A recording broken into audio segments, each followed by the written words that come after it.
भगवान कहते हैं इस तन का कोई फल नहीं है नारद, अंत बड़ा दुखदायी है। जो मनुष्य के तन को पा करके विषयों में मन को देता है उसकी आत्मा को कभी गति नहीं प्राप्त होती। भगवान नारद को बताते हैं कि नारद आज मैं तुम्हारे प्रेम से वह व्रत बताऊंगा जो महापुण्य को देने वाला है, स्वर्ग लोक में भी दुर्लभ है। सत्यनारायण जो विष्णु भगवान है इनका पूजन जो प्राणी विधि पूर्वक करेंगे शीघ्र ही दुखों से छूट करके सुख भोग करके मोक्ष को प्राप्त होंगे, इसमें कोई संदेह नहीं है, यह सत्य है। भगवान की पूजा संपूर्ण फल देने वाली है। नारद ने भगवान से पूछा कि किम फलम किम विधानम किम निबतम, हे प्रभु इस व्रत का क्या फल है, क्या विधि है, कब करना चाहिए और पहले किसने किया है। भगवान नारद को बताते हैं कि नारद इस व्रत का फल यह है कि जितने प्रकार के दुख और शोक है उनका नाश, सौभाग्य देने वाला है, संतति देने वाला है, सर्वत्र विजय देने वाला है। भगवान की पूजा कब करनी चाहिए बताते हैं अस्मिन् कस्मिन् दिवसे श्रद्धा भक्ति समन्विते, जिस दिन श्रद्धा भक्ति उत्पन्न हो उसी दिन भगवान की पूजा करनी चाहिए। ऐसा ना विचार करें कि संक्रांति आवे, एकादशी आवे, पूर्णिमा आवे। भाव कुभाव अनख आलस हूँ नाम जपत मंगल दिस दस हूँ, उल्टा नाम जपा जग जाना बाल मिक भय ब्रह्म समाना। भाव कुभाव, कुभाव से भजने वाले का भी भला होता है। अजामिल के बेटे का नाम था नारायण, उसने बेटे को पुकारा, उसका उद्धार हो गया। अंत समय में भाव से भजने वाले का भला क्यों नहीं होगा। कोई समय निहित नहीं है, जिस दिन श्रद्धा भक्ति उत्पन्न हो उसी दिन भगवान की पूजा करें। विधि बताते हैं केले के खम्भे बांधे, तोरण बांधे, निराहार रहें, आसन पर बैठ करके गणेश जी नवग्रह कलश का पूजन करें। भाई बंधु ब्राह्मण को बुला करके धर्म तत्पर होकर के भगवान को उत्तम उत्तम पदार्थ नैवेद्य अर्पण करें। केले का फल, गौ का घी, दूध, गेहूं का आटा, सवाया इकट्ठा करके बंधु जनों से भगवान की कथा को श्रवण करें। ब्राह्मण को भोजन करावें, प्रसाद गाना बजाना भगवान के आगे करें और जब अपने घर लोग जाएं तो भगवान का स्मरण करता जाएं। इस प्रकार जो व्रत को करेंगे उनको वाक्षा सिद्धि होगी और कलयुग में से सरल उपाय कोई और नहीं है। रेवा खंडे श्री सत्यनाथायाम प्रथमोध्याय। बोले श्री सत्यनारायण भगवान की जय। हरे नमः। फिर से ले लीजिए हाथ में भैया फूल अक्षत।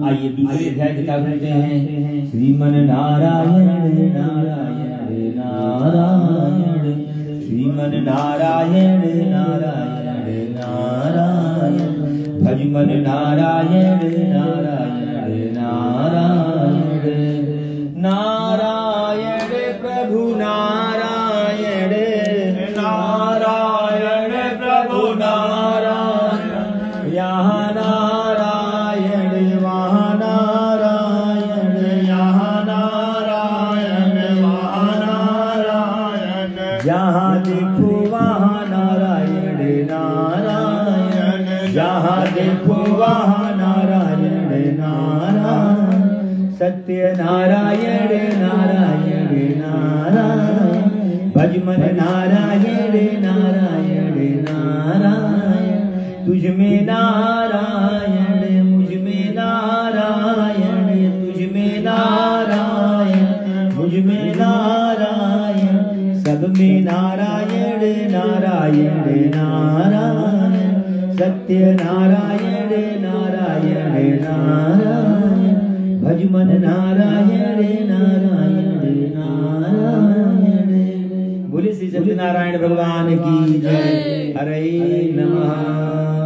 आइए दूसरे अध्याय की कथा सुनते हैं, दूसरे अध्याय का महात्म्य सुनते हैं।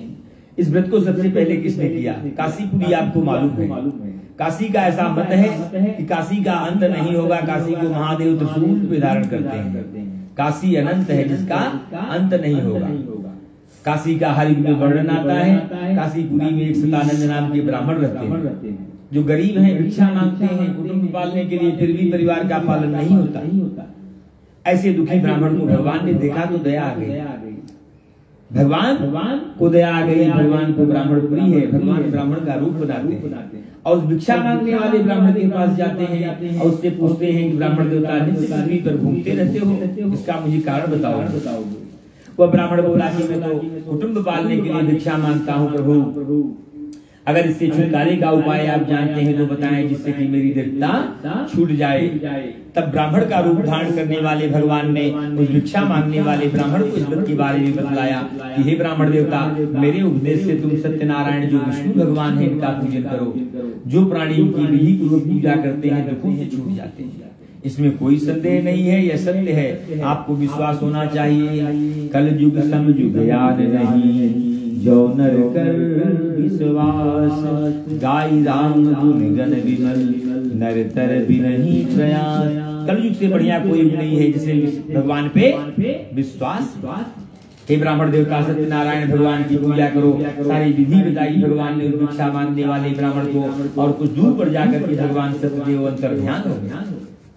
और भिक्षा मांगने वाला ब्राह्मण विचार करता है, कितनी सामग्री, इतनी विधि कहाँ से इकट्ठा करूंगा। दिन भर भिक्षा मांगने से कुटुंब का पालन नहीं होता।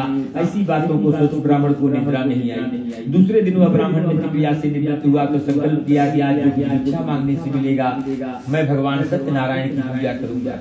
भगवान की माया से उस दिन किसी धनी ने बुला करके ब्राह्मण को बहुत सा धन दान किया।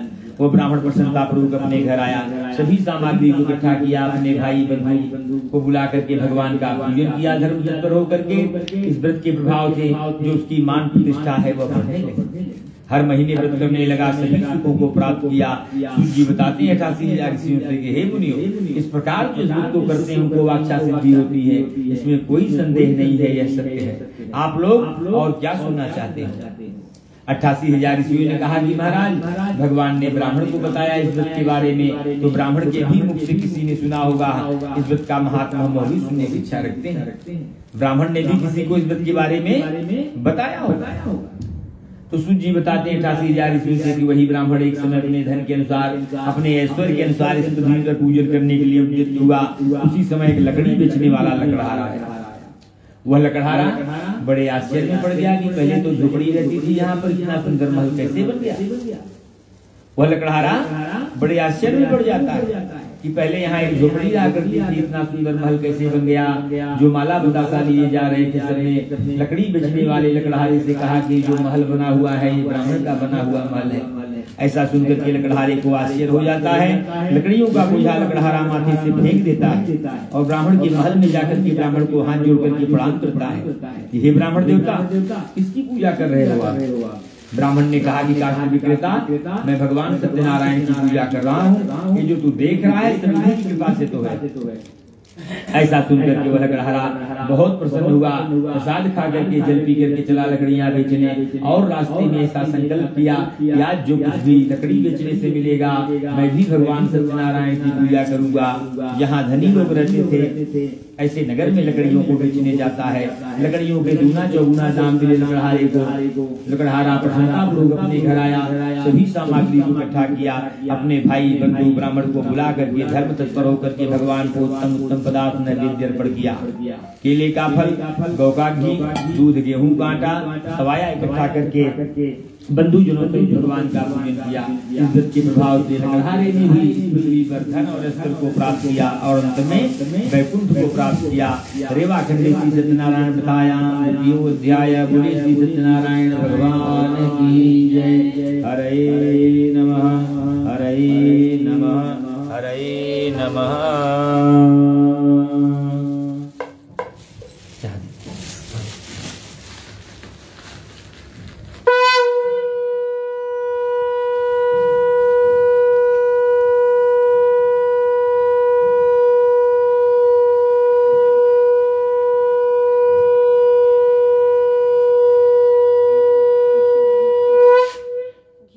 वृंदावन बिहारी लाल की जय। हरे नमः, हरे नमः।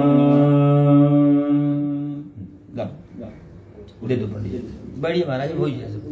बोले श्री सत्यनारायण भगवान की जय। हरे नमः हरे नमः। आइए भगवान के तीसरे अध्याय का महात्मा श्रवण करेंगे कथा का। 2 मिनट का नाम हमारे साथ में भज लीजिए। नाम ही आधार है, बाकी जो सब यही रह जाएगा। नाम ही साथ में जाने वाला है, नाम ही सत्य है। भगवान का नाम ही आधार रहे जीवन में, ऐसा भाव करेंगे। बोलिए श्री सत्यनारायण भगवान की जय। जन्म जन्म का साथ है हमारा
मथुरा वृंदावन बिहारी लाल की जय। हरे